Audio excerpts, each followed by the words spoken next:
Hey Chris, hey Ruadhan. Yesterday I wanted to, after we got off the phone, I was like, I wasn't really sharing what I wanted to share with you about um, what you said about the teacher who went to the Delta conference, and he said he wanted students to inquire naturally about language instead of us giving them the language. So I created this video, 5 minutes, to help you show you what I actually do to allow students to inquire about language without me giving it to them. So this is about that.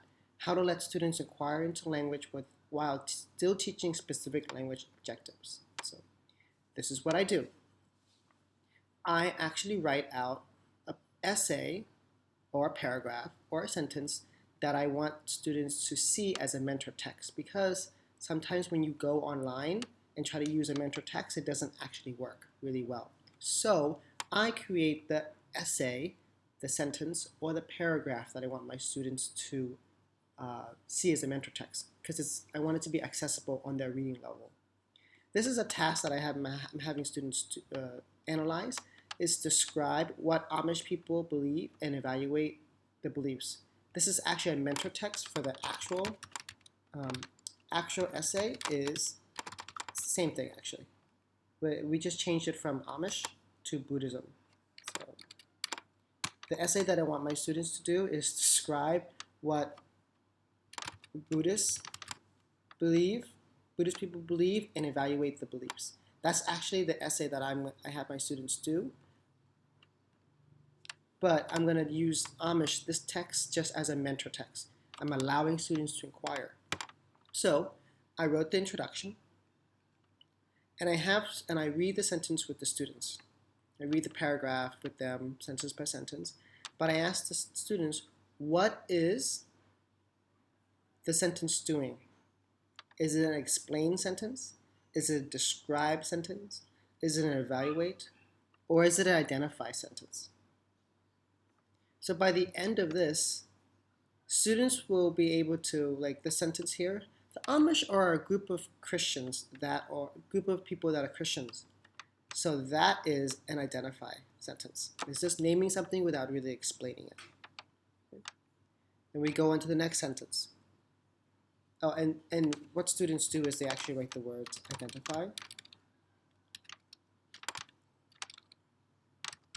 By the way, another word we call this is a topic sentence, but I don't teach them that because it's just confusing. They believe that God created the world and Jesus came to earth to forgive their sins. And I ask students, what is the role of that? What is the job of that sentence? And that one is to describe. Describe what it looks like, what it consists of, how it happened, or what will happen in the future. And it says what it consists of.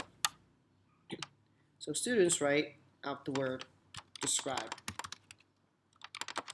So by the end of this, they'll have lots of sentences. Usually it's describe or explain, and then that's it.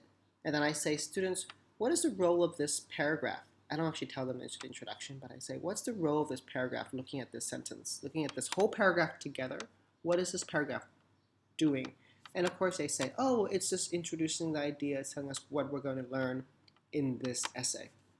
So that's actually how I allow students to inquire into the language, how language is used authentically, semi-authentically, without me saying, you have to write like this.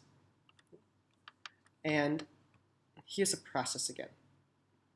Use an authentic text with students at the expanding or bridging stage, but then at the other stages, use a teacher-made text because we don't want comprehension to be obstructed while students are looking at the mentor text.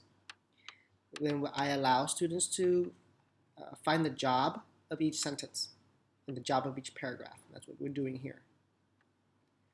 And then the last one I help students create a chart, and I might say, so now let's make a bullet point, let's make a little poster chart.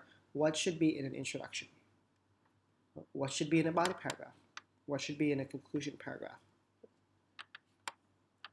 Because this is already a chart, kind of. This is already a chart for the different types of sentences there are. And then the last one is allow students to write, looking at this example. I hope that helps. Bye.